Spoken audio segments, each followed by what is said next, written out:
Donc le thème qu'on va essayer de développer ensemble ce soir, je l'ai intitulé « La gravité de la discorde ». Pourquoi ce thème? Alors on va surfer, si vous le voulez bien, sur deux textes. Le texte qu'on va lire cette semaine et le texte qu'on va lire la semaine prochaine. Et on va essayer de comprendre quelle est au fond cette problématique que l'on appelle celle de la marloquette. Et à partir de là, essayer de voir qu'est-ce que ça veut dire pour nous. Alors tout d'abord, en premier lieu, vous savez que lorsque la Torah relate la création de l'univers, eh bien sur chacun des jours de la création, le verset va dire à la fin, Dieu vit ce qu'il avait fait, Vehine Tov, et voici que la chose était bonne, elle était bien. Le terme de Tov, c'est quelque chose qui est bien. Mais de manière assez surprenante, il va y avoir un des jours de la création dans lequel le terme Tov ne va pas émerger. On ne dira pas en effet le second jour de la création et voici que les choses étaient bien. On va lire deux fois le troisième jour. Troisième jour de la création, en effet, par deux fois, on va dire et voilà que les choses étaient bien, mais second jour, c'est pas marqué. Alors évidemment, nos maîtres s'interrogent et disent mais pourquoi ce jour-là on ne le dit pas? Et de répondre, car si vous regardez le texte, dans les versets, on va voir émerger un mot, et ce mot c'est Vayavdel, et Dieu sépara. En effet, il va y avoir séparation entre ce que l'on appelle les eaux supérieures et les eaux inférieures. Alors, ne me demandez pas ce que ça veut dire, je suis incapable de vous le dire. Mais de la tradition mystique nous explique qu'en effet, il y a ce qu'on appelle les eaux supérieures, les eaux inférieures, mais ce qui est sûr, c'est qu'il va y avoir séparation. Et parce que le terme séparé émerge, parce qu'il y a un moment rupture, eh bien le mot Tov ne peut pas être là. Alors qu'ici, il ne s'agit absolument pas d'une rupture qui serait liée à un quelconque conflit. Il ne s'agit pas ici d'une rupture qui serait l'expression d'une confrontation. Il s'agit tout simplement de quelque chose qui s'est séparé de l'autre. Et ce jour-là, la notion du Tov, la notion de ce qu'on appelle Tov, le bien, le bon, eh bien, disparaît. Pourquoi? Qu'est-ce que ça signifie? Qu'est-ce que ça veut dire? C'est ce qu'on va essayer de découvrir ensemble. Alors, tout d'abord, essayons de réfléchir à ce qui était le point de départ de la création de l'univers. Le point de départ de la création de l'univers, disent nos maîtres, c'est la volonté que le Créateur a de faire ce que l'on appelle dira batartonim. Traduction très imparfaite, un lieu de résidence dans les mondes inférieurs. Ça veut dire quoi, un lieu de résidence? Strictement rien. Pourquoi? Parce qu'un lieu, c'est un cadre. Or, vous ne pouvez pas inscrire l'infini à l'intérieur du fini. Donc, évidemment, quand le texte nous dit que Dieu veut faire ce qu'on appelle une résidence dans les mondes inférieurs, ça voudrait dire qu'il se retrouve dans un cas, donc s'il est là, c'est qu'il n'est pas ailleurs. Donc on est bien d'accord qu'a priori, ça ne veut rien dire. Au-delà du fait que nous savons que le divin est défini, si on peut utiliser ce terme, comme étant Memalé Kolalmim, Mesavev Kolalmim, c'est-à-dire à la fois celui qui remplit l'univers et celui qui entoure l'univers.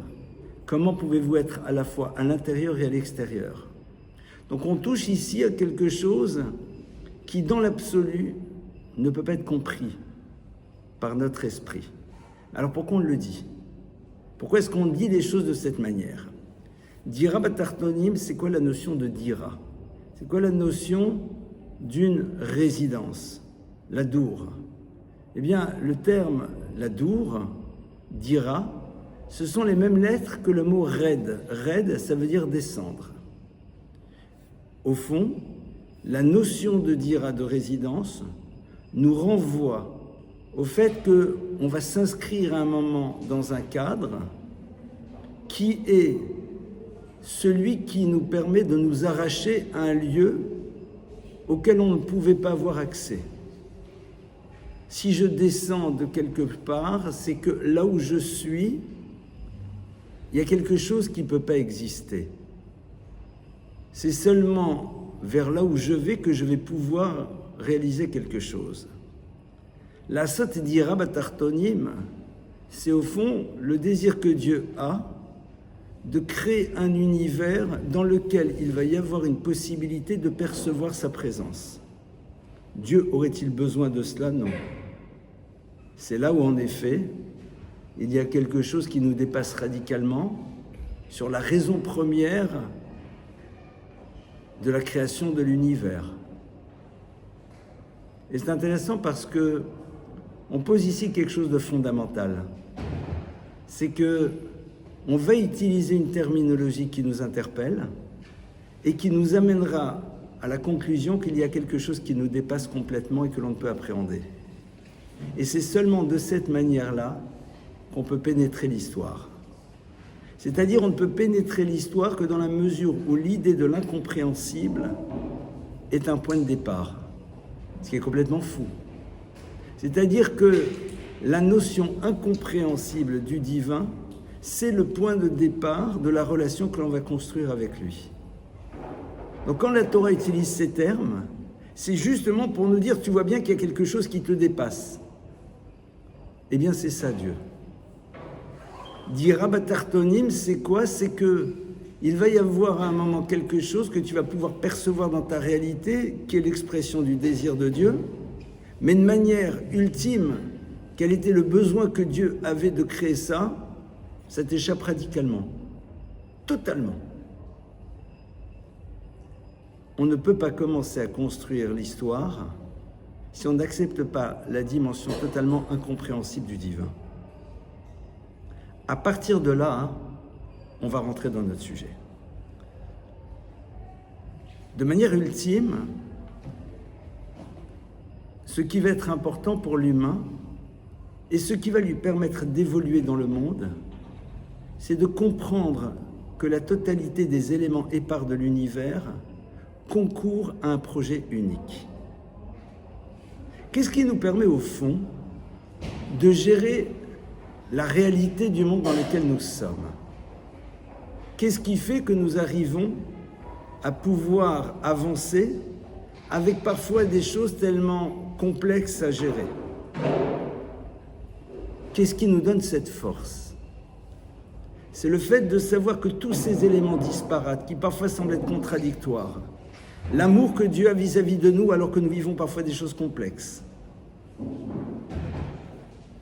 la présence tellement forte de ce qu'on appelle le mal alors que la finalité serait peut-être de faire émerger le bien. Toutes ces notions-là, on ne peut les vivre que dans la mesure où on comprend qu'elles s'inscrivent dans un projet global et qu'à terme, eh bien, toutes les choses vont se rejoindre et que l'on comprendra véritablement, si c'est possible en tout cas, que tout cela procède d'un projet que le Créateur a mis en place pour l'univers. Parce que sinon, la vie n'est pas simple. Sinon, elle est complexe. C'est quoi notre vrai problème en tant que juif? C'est la contradiction du divin. C'est le fait qu'a priori, c'est pas comme ça que ça devrait se passer.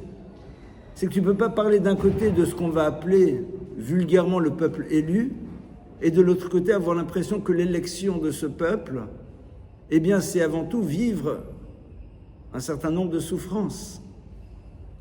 On ne peut pas imaginer un moment, pour être dans quelque chose d'ultra basique, que le Shabbat soit un lieu de bonheur, alors que techniquement parlant, il peut nous arriver que celui-ci nous empêche d'être dans des réunions de famille.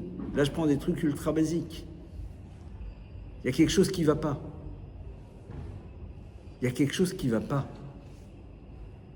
Et on ne peut véritablement réussir à le vivre que dans la mesure où on s'inscrit dans une vision globale dans laquelle on sait que chaque élément qui est là, même ceux qui semblent être contradictoires, vont s'inscrire de manière ultime à l'intérieur de quelque chose qui était le projet divin. Et c'est la raison pour laquelle on nous dit que le monde à venir, c'est le monde dans lequel on va percevoir cette unité et qui nous permettra de mieux intégrer ce qui nous semblait complexe dans le monde qui était le nôtre. C'est l'idée centrale. La dimension de la rupture, la marloquette, c'est-à-dire le moment dans lequel il y a rupture, c'est le moment dans lequel on ne s'inscrit plus dans l'idée de cette unité. Le moment dans lequel on a l'impression qu'il y a le bien et le mal. Alors que vous savez que nos maîtres disent que dans ce monde-ci, lorsqu'on est confronté à quelque chose de difficile, on va dire une bénédiction qui est Baruch Dayan Emet, béni soit le juge de vérité. Lorsqu'il arrive quelque chose de merveilleux, on dit Hatov Vameitiv. On exprime notre reconnaissance pour celui qui fait du bien et encore plus que le bien.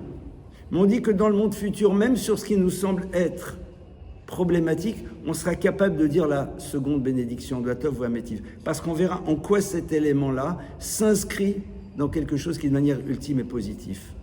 Je vais vous donner un exemple tout simple. Imaginez un moment quelqu'un à qui on retire quelque chose, on a l'impression qu'on lui fait du mal, alors qu'on est en train de faire disparaître un élément qui aurait pu lui faire encore plus de mal.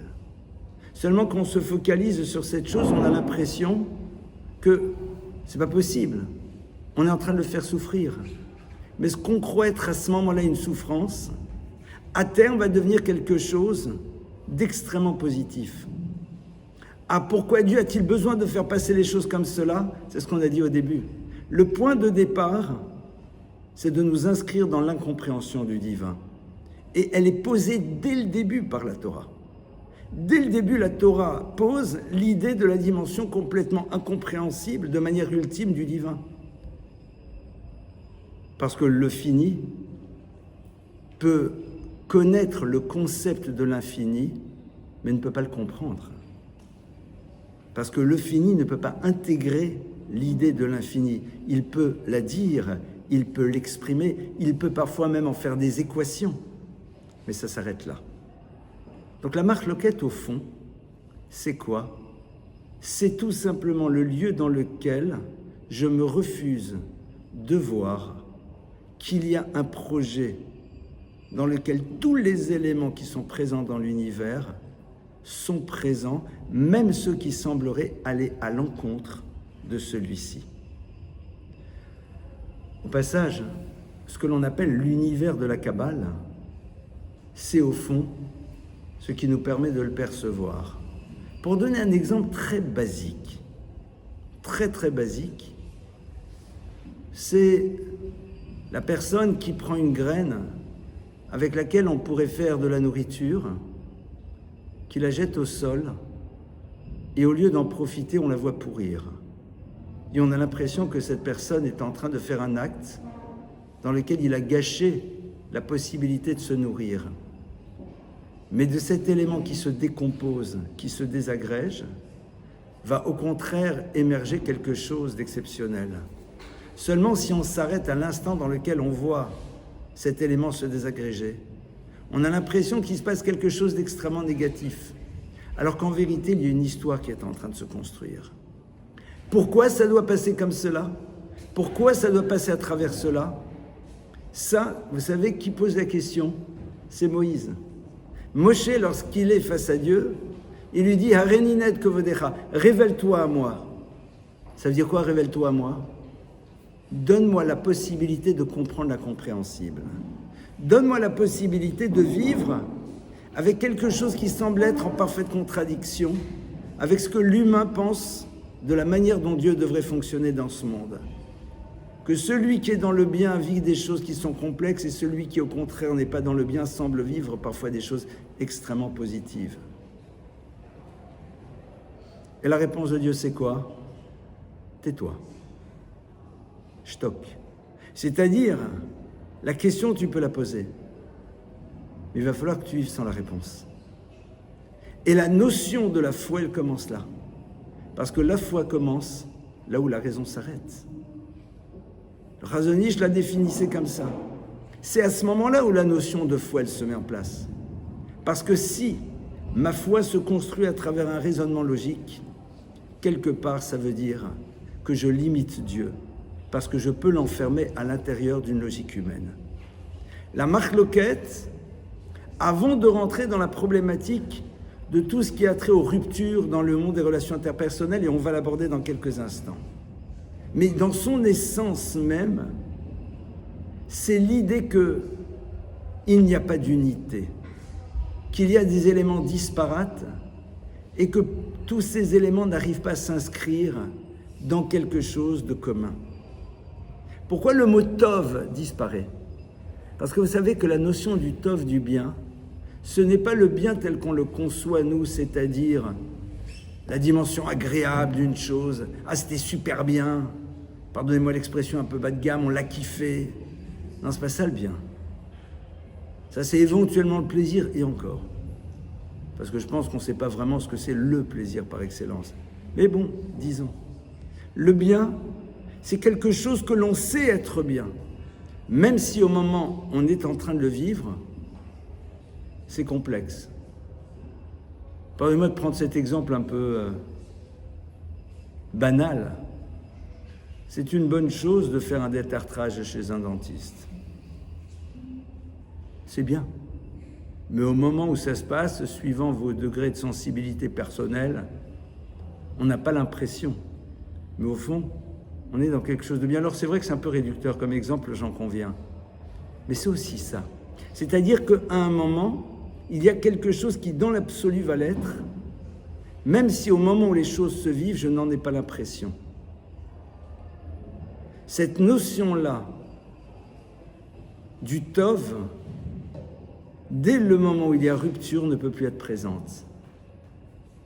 Parce que ce qui est le bien dans l'absolu, c'est justement cette dimension d'unité. À partir de là, on va essayer maintenant de rentrer un petit peu dans la problématique des relations humaines, de ce qui va se jouer dans le monde de la marloquette, c'est-à-dire dans le monde de la rupture. Il y a, vous savez, dans la tradition juive, Maïmonide en parle, Nachmanide en parle, le Ramchal en parle, un concept qui prend sa source à l'intérieur du texte du Talmud, qui nous dit la chose suivante. En Adam nokef etzbao milmata, ela imken machrizin alav milmala. Traduction littérale. Un individu ne se pince pas le doigt ici-bas si on n'a pas publié cela en haut dans les cieux. Alors évidemment, comme tout texte du Talmud, il faut bien comprendre ce qu'il est en train de dire. C'est-à-dire que ne t'imagine pas que derrière l'événement auquel tu étais confronté, le divin était absent. Évidemment, la grande difficulté, c'est que si tu te pinces le doigt, tu peux avoir tout de suite tendance, dans notre civilisation judéo-chrétienne, à voir ça comme étant l'expression d'une punition parce que tu es la pire des catastrophes humaines. Ça, c'est une erreur colossale à ne jamais faire. C'est-à-dire de voir dans un élément l'expression systématique d'un Dieu père fouettard. Mais ce qui est sûr, c'est que pour l'événement ait lieu, il faut que le Créateur donne la possibilité à ce qu'il soit. Parce que vous ne pouvez pas voir un mouvement dans l'univers qui soit possible, pardonnez-moi, si l'énergie divine n'est pas présente. On dit dans le texte que Dieu en permanence renouvelle l'univers, c'est-à-dire qu'à chaque moment, il y a, même si le mot est un petit peu, ne définit pas les choses, il y a une forme de volonté divine à ce que les choses soient. Cette volonté permanente, c'est ce qui permet à l'univers d'exister. Donc si la chose a pu exister, c'est que Dieu lui donne cette possibilité d'être. Et ça, en effet, c'est quelque chose qu'on doit avoir clair en tête. À partir de là, évidemment, se pose la question. Lorsque nous sommes confrontés à quelque chose, si Dieu voulait qu'elle ne soit pas, elle n'aurait pas eu lieu. Le fait qu'elle soit là, c'est que Dieu désire ou lui laisse la liberté d'être. Alors la question, elle est la suivante. Lorsque nous sommes confrontés à une situation, quel est le sens de celle-ci? Qu'est-ce qu'elle représente? Qu'est-ce qu'elle est en train de nous dire? Et on va rentrer maintenant dans le monde des relations humaines. Quel est le sens d'une rencontre? Pourquoi est-ce qu'elle est là? Qu'est-ce qu'elle veut dire? Qu'est-ce qu'elle est censée créer chez moi? La première chose qu'une rencontre crée chez moi, c'est avant tout la confrontation à un autre différent de moi-même, qui m'oblige à m'interroger sur ma singularité, donc sur ma responsabilité. Avant même d'être dans l'échange, avant même dans ce que vous voulez, je vois dans l'autre un être différent de moi, et sa singularité me renvoie à ma propre singularité, et donc à la question de ma responsabilité. Parce que si je suis singulier, c'est que nécessairement, j'ai une histoire unique à faire et à mettre en place. Donc, toute rencontre est source de mouvement, clairement. Et ça, on l'oublie trop souvent. Cette conscience de notre singularité nous amène en permanence à réfléchir sur l'impact que vont avoir nos mouvements dans l'univers, parce qu'ils sont produits par moi qui suis un être singulier, et l'autre m'a rappelé ma singularité de par sa différence avec moi. Donc prendre conscience que je suis un être incroyable, que chaque mouvement que je vais opérer a sur moi un impact dans le monde, comme lui. Et c'est génial d'avoir conscience de tout ce que l'on est. Et regardez, dans le monde des relations, c'est ce qu'on va voir tout de suite. Vous rencontrez quelqu'un, vous lui faites la tête ou vous lui souriez, ça peut changer sa vie. Pourtant, ça a l'air d'être banal. Mais qu'on le veuille ou pas, ma présence et un mouvement de lèvres dans le bon sens peut générer chez l'autre un mieux-être. C'est incroyable, c'est merveilleux. Et ça, c'est quelque chose de génial. Alors bien sûr, vous allez dire, si on vit en permanence dans cet état de conscience, c'est quoi votre quotidien? Alors c'est là où justement ça va être intéressant. C'est que la conscience que j'ai de ma singularité, que je découvre à travers la rencontre avec l'autre, au fond, elle va m'amener à quoi en premier? Elle va m'amener d'abord à réfléchir sur l'impact que je peux avoir dans le monde dans lequel je suis. Et évidemment, j'ai envie, ou je n'ai pas envie, que cet impact soit quelque chose de positif. La notion de machloket, de rupture, ce n'est pas tant d'abord la dispute, c'est vouloir rompre avec l'autre que je rencontre, c'est-à-dire ne pas vouloir, à travers cette rencontre, m'interroger sur ma singularité, ma responsabilité. C'est-à-dire, je me sépare. Quand je me sépare, je suis en train de dire, il y a lui dans son univers et on n'a rien à voir l'un avec l'autre. En deux mots, c'est le déni de la dimension interpellante que peut représenter l'autre lorsque je suis confronté à lui. Et ça, c'est quelque part mettre de côté l'idée que toute rencontre, quelle qu'elle soit, si elle est là, c'est qu'elle est porteuse de sens. Alors bien sûr, ce n'est pas des choses qui se créent du jour au lendemain. Mais la machloket, c'est, quand je suis machloket, c'est-à-dire, il y a lui, il y a moi. Nous n'appartenons pas au même univers. Si j'appartiens pas au même univers, donc quelque part, la rencontre que l'on fait n'est pas quelque chose qui m'interpelle. Si elle ne m'interpelle pas, je ne m'interroge pas. Si je ne m'interroge pas, quelque part, je ne progresse pas. C'est pour ça qu'on adore rester parfois dans des univers dans lesquels les autres nous ressemblent au maximum. Parce que on est dans un monde dans lequel la singularité doit émerger normalement à travers quoi? À travers le fait qu'on n'est pas les mêmes. Mais souvent, en vérité, on oublie cette singularité et on ne la commence que lorsqu'il est vraiment totalement différent de moi. D'accord? Alors comme il est totalement différent de moi, alors là, je le vois dans sa dimension singulière. Mais comme je le vois dans sa dimension singulière qu'il est totalement différent, je le mets de côté. La notion de machloket, la notion de rupture, c'est avant tout quelque chose que l'on met en place pour se débarrasser de la dimension impactante que peut représenter l'autre à travers la rencontre que je fais avec lui. C'est-à-dire ne pas voir l'autre comme étant qui participe lui aussi à un projet et dont j'ai besoin pour moi-même développer ce que je dois être. Parce que vous ne pouvez pas réaliser un projet si vous n'êtes pas au maximum de ce que vous pouvez être. Ça, c'est déjà le premier point. L'idée de la machloket, elle va à l'encontre du projet de Dieu. Parce que c'est au fond être dans le déni de ce que représente l'autre à l'intérieur de ma vie et de la raison pour laquelle je m'y suis confronté, la raison pour laquelle je l'ai vu, la raison pour laquelle je l'ai découvert. Ça, c'est le point de départ. Alors évidemment, il va y avoir dans un second temps quelque chose de plus complexe. C'est ce qu'on appelle la machloket, c'est-à-dire le désir de faire disparaître l'unité alors qu'elle est présente. Et c'est là où, en effet, on va essayer maintenant de réfléchir. On a vu que la première dimension de la rupture, elle se situe où? Elle se situe dans le fait que dans la rencontre que j'ai avec l'autre, je ne veux pas voir dans l'autre un élément qui participe de mon histoire. D'accord? Ça, c'est le point de départ.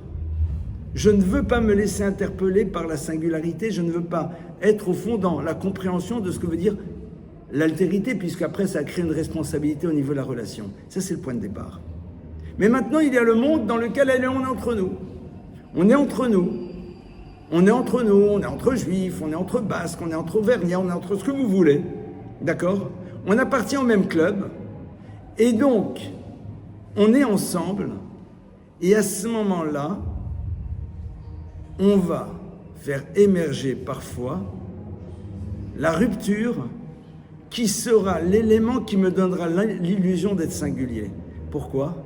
Parce que c'est à travers mon opposition à l'autre que j'ai brusquement l'impression d'exister.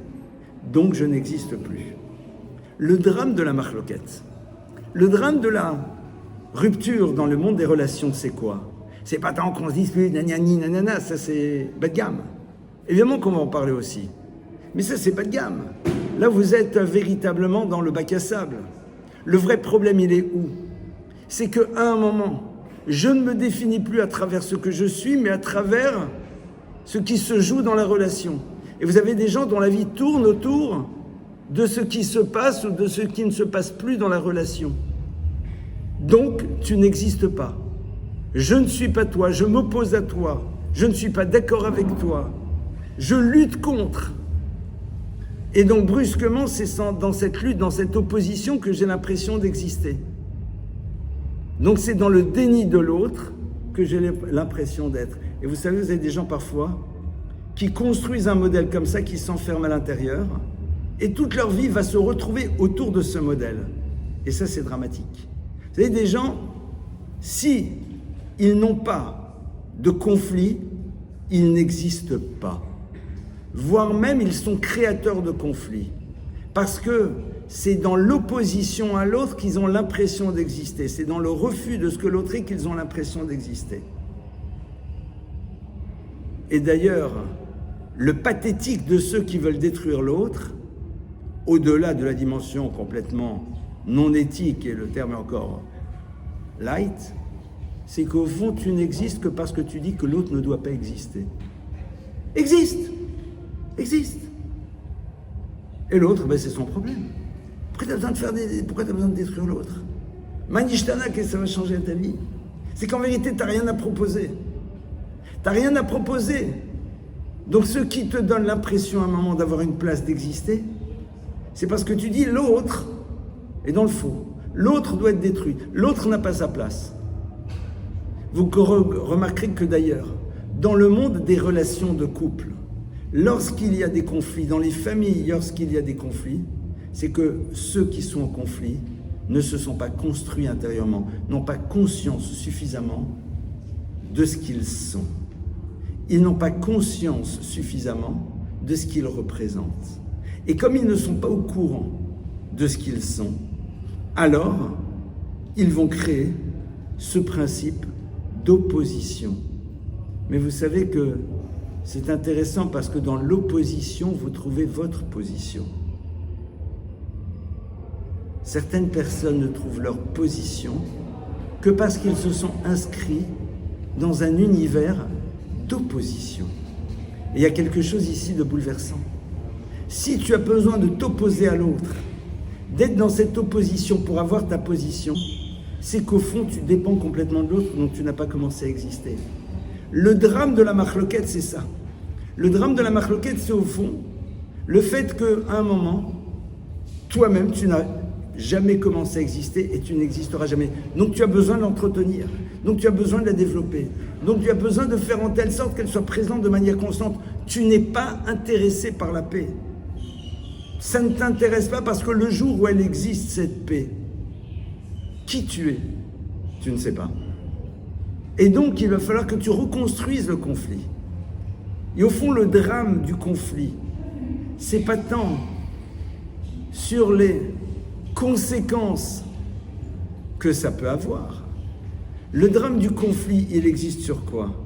Sur le fait que c'est une identité qui n'existera jamais.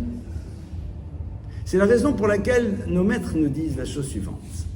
Nos maîtres nous disent « Hane'elavim venan olvim » ceux avec lesquels on rentre en conflit, venan olvim, mais qui ne rentrent pas dans le conflit. Shomim cherpatan venan meshivim, qui entendent combien on se moque d'eux, venan meshivim, et ne répondent pas. Aussi, me'ava usmechim be'isurim. Ils continuent à faire les choses, me'ava par amour, et ils sont même capables d'être heureux, même lorsqu'ils sont confrontés à une difficulté. Alem akatuvomer, c'est à leur sujet. Vous pouvez fermer la porte au fond. Vous pouvez fermer la porte au fond. Alem akatuvomer, c'est à leur sujet que le verset dit. Ve'ohavav ketzet hashemesh bigvurato. Et ceux que Dieu aime sont à l'image du soleil au moment de sa toute-puissance. Qu'est-ce que ça veut dire? Quelque chose de très simple. Le soleil dans sa toute-puissance, c'est l'expression de l'énergie absolue. Dans l'univers qui est le nôtre, l'énergie la plus puissante, c'est laquelle? C'est celle du soleil. Il y en a d'autres. Les étoiles, c'est colossalement plus grand, mais on n'arrive pas à le percevoir.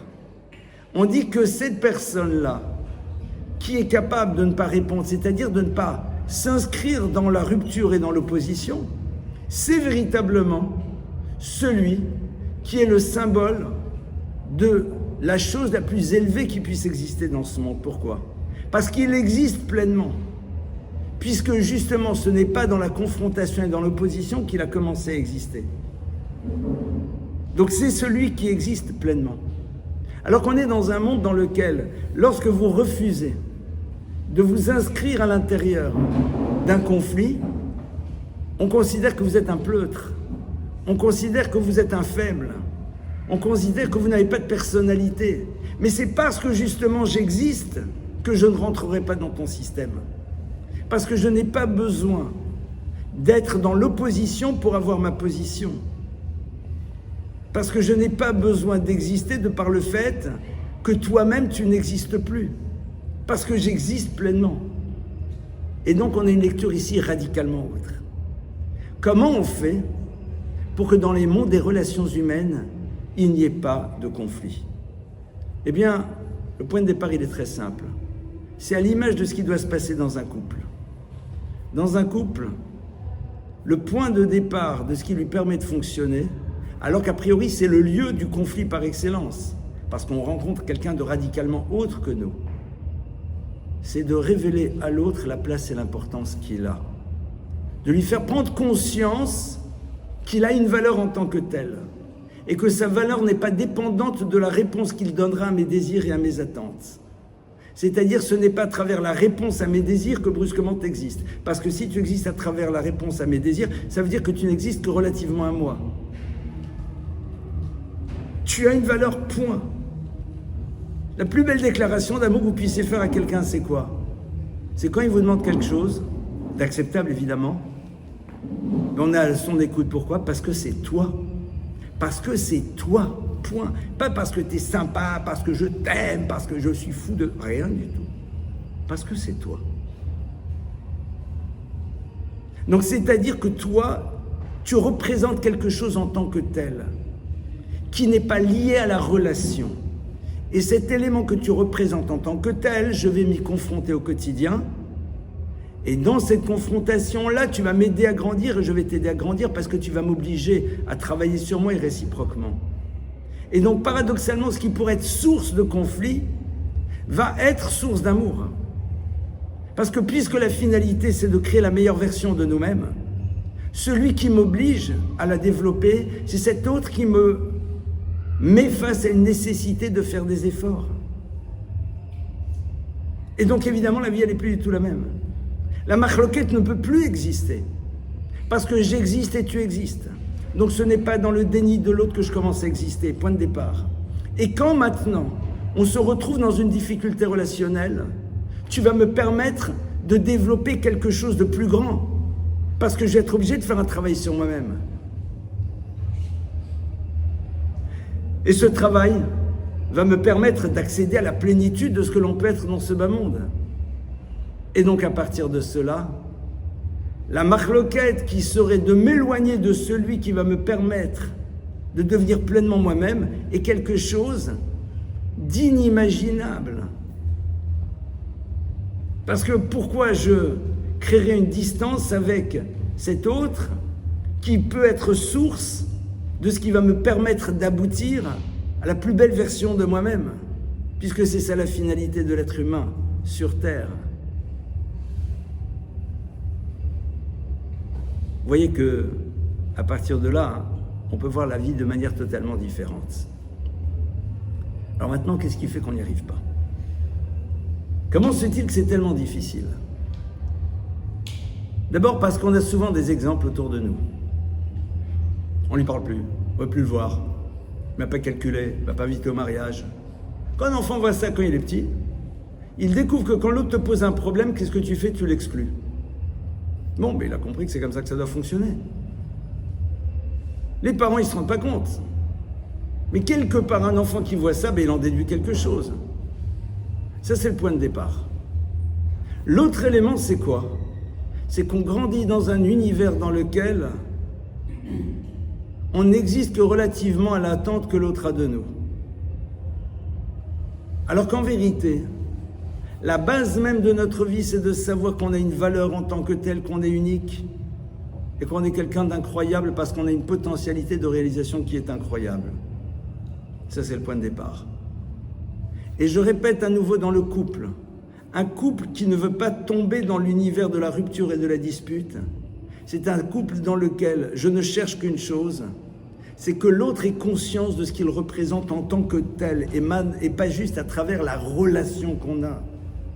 Ce n'est pas par le fait que tu réponds présent à mes attentes que tu as une place et que tu représentes quelque chose. Sinon, ça s'appelle de l'amour conditionnel.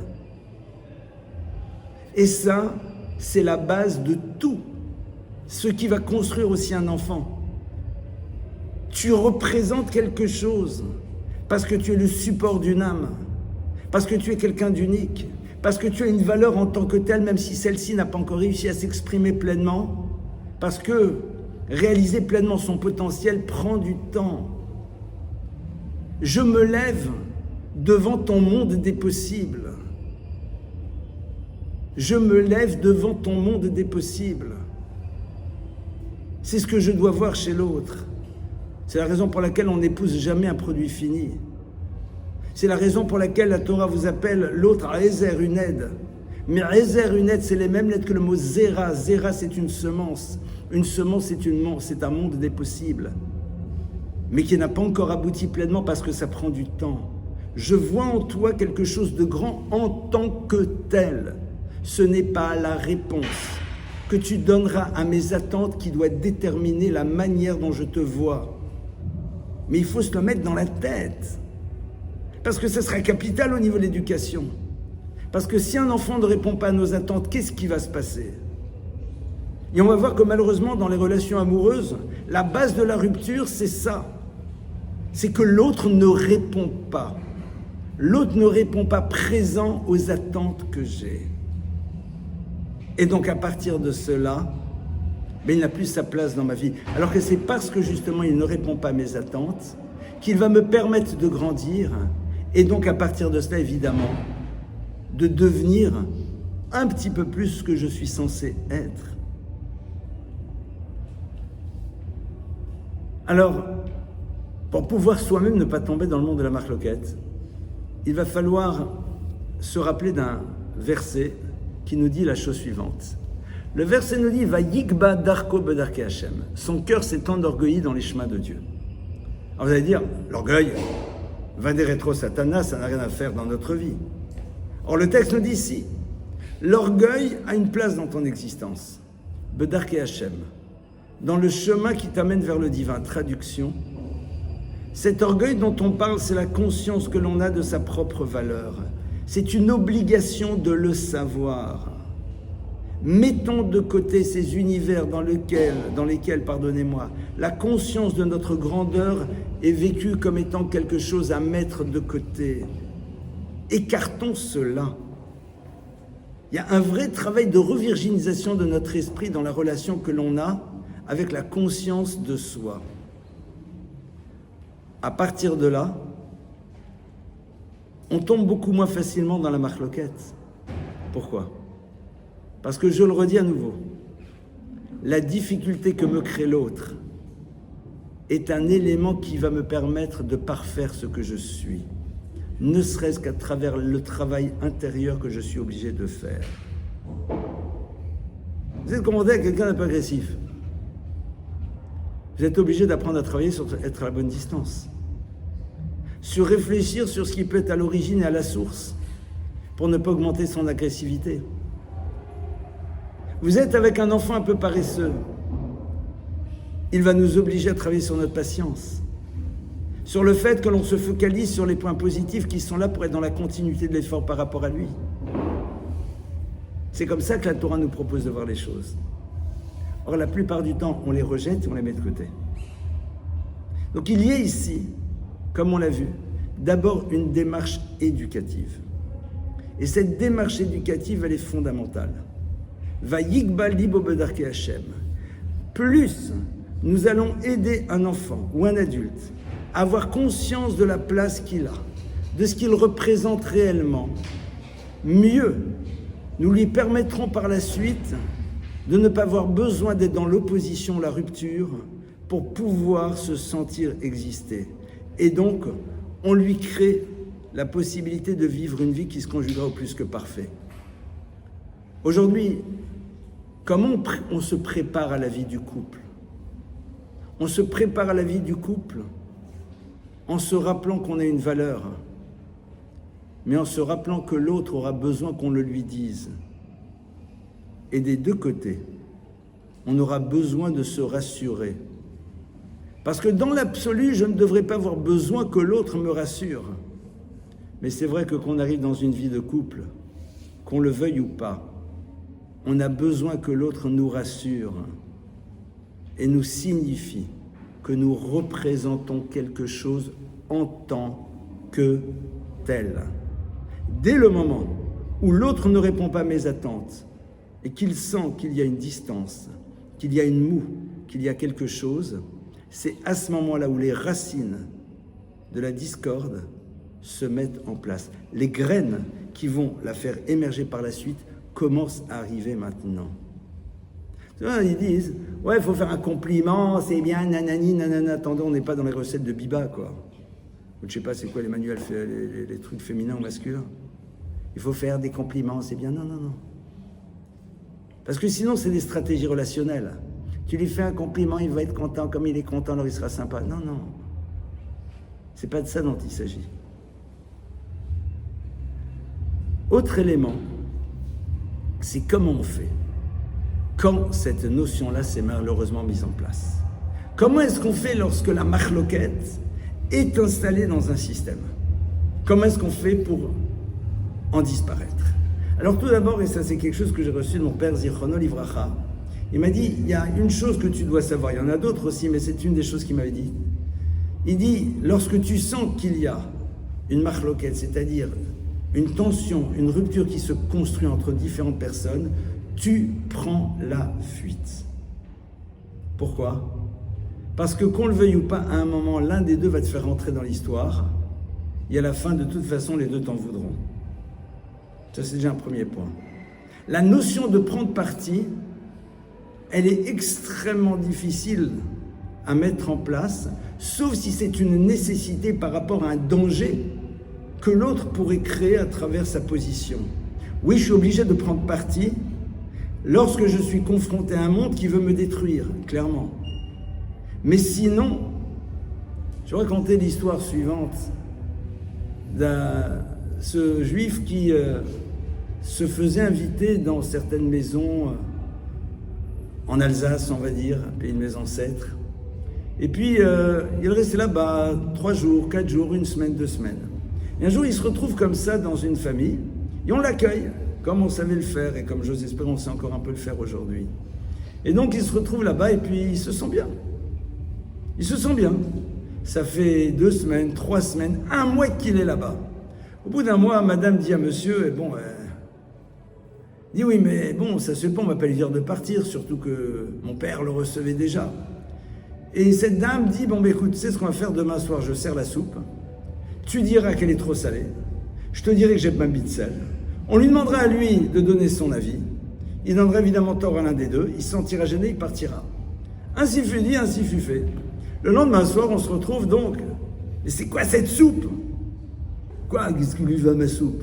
Mais trop de sel, du sel, j'ai pas mis une goutte de sel, sel, pas le sel, c'est tout là. Nous, bien comme alors. Il leur regarde, dit, écoutez, mes chers amis, je compte rester chez vous encore 2 mois, je ne vais pas me mêler de vos affaires. Ça, c'est déjà une première chose. On ne rentre pas dans la marloquette même si on est invité, parce que de toute façon, la question qui se pose, elle est de savoir, qu'est-ce que vous attendez de moi? Que je donne tort à l'un par rapport à l'autre? De toute façon, ça ne fonctionnera pas. Le fait de ne pas vouloir rentrer est là pour permettre aux gens de révéler l'inanité de leur conflit. Maintenant, il y a des personnes qui n'existent qu'à travers cela. Et évidemment, et je le dis de manière non péjorative, c'est pitoyable d'avoir des adultes qui n'ont pas encore commencé à exister. Des adultes qui n'existent que dans cette opposition à l'autre. Ce qui est sûr, c'est que celui qui symbolise le concept de la paix, c'était qui? C'était Aaron HaKohen, Aaron le grand prêtre, qui faisait tout pour établir la paix lorsqu'il y avait des dissensions. Et vous savez comment? Il allait chez l'un d'entre eux, il disait quelque chose qui n'était pas très vrai. Il dit, j'ai rencontré ton copain, je crois qu'il regrette beaucoup. Quoi, il regrette? Et il allait dire la même chose à l'autre. Ils étaient persuadés que les deux regrettaient, quand ils se retrouvaient, tout allait bien. C'est-à-dire, on peut à un moment, en effet, faire ce genre de choses, mais il faut le faire avec finesse. Par contre, il y a un texte du Talmud qui est passionnant. Il y a un texte du Talmud qui nous rapporte l'histoire de ce maître qui un jour se retrouvait Beshouka de Belefet, dans ce qu'on appelle le chouk, c'est-à-dire le marché d'un lieu qui s'appelle Belefet. Et rencontre là-bas le prophète Élie. Et lui dit, y a-t-il ici des personnes qui ont droit au monde futur? Entre les poireaux et les courgettes, vous voyez? Il dit, il y a des gens qui ont droit au monde futur ici. À un moment sont arrivées 2 personnes. Et le prophète Élie, tu vois là, ces 2 juifs là, juifs de base quoi. Eux, ils ont droit au monde futur. Alors il va vers eux, il leur dit, Maïma, Saïchou, vous faites quoi dans la vie? C'est ce qu'ils lui répondent. Anche bedoucheninu. Nous sommes des personnes, on traduirait imparfaitement français aujourd'hui, qui sont des humoristes. Lorsque nous voyons des gens tristes, on leur remonte le moral, pardonnez-moi. Et quand on voit des personnes qui sont en conflit, eh bien on introduit de l'humour et on calme leur conflit. J'ai souvent rapporté cette phrase merveilleuse que Rav Gershon Cohen avait l'habitude de dire, que l'humour, c'est l'huile que l'on fait pénétrer dans les rouages des relations humaines. L'humour, c'est l'huile dans les rouages des relations humaines. Mais c'était quoi leur humour? C'était pas raconter la dernière blague. Au fond, c'est quoi avoir le sens de l'humour? C'est poser un regard légèrement décalé, différent sur les choses. Nous amener à les voir dans une perspective différente. Les remettre à une place ou à la place qu'elles n'auraient jamais dû quitter. Et ça, c'est peut-être une chose. Réapprenons à avoir un tout petit peu le sens de l'humour. C'est-à-dire ne pas donner aux choses une dimension grave, une dimension pesante. Je l'avais appelé, il m'a pas appelé, je l'avais invité, il n'est pas venu, c'est ça, oh là là, quelle horreur. Et en plus, la vie, elle est lourde à ce moment-là. On est là dans une dimension de rasra, d'angoisse, quoi. Avoir le sens de l'humour, c'est décider que je pose un autre regard sur une situation. Pourquoi? Parce que je n'ai pas envie de vivre dans cet étranglement de la marloquette. Ça ne m'intéresse pas. Ça ne m'intéresse pas. Et si ça ne vous intéresse pas, vous vous donnez les moyens d'échapper à cela. Voilà quelques pistes sur ce sujet. À nous de savoir le mettre en place dans notre réalité. Et maintenant, c'est à vous les questions.